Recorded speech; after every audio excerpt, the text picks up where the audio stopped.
Slow slow এ টাকা টাকা দেন টাকা সামনে সামনে ভাই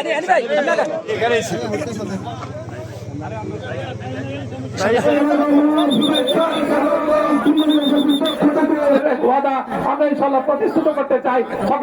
এখন যদি এই বেড়িবাঁধটা ভেঙে যায়, যে বেড়িবাঁধ এখানে সপ্তদলের সোনালী ফসল নতুন সুইচ গেট দ্রুত সময়ের ভিতরে নির্মাণে জনপদ গড়ে উঠেছিল আধুনিক। এবং আমাদের মন্ত্রী আমরা আজকে যেখানে আছি এইখানে এসে এই পরিবেশ বন ও জলবায়ু বিষয়ক মন্ত্রণালয় M Mosharraf Hossain, police super Noakhali Alam Shikder, সদস্য। ভাই টিভি গুলো দিয়ে বলতো ওই ওই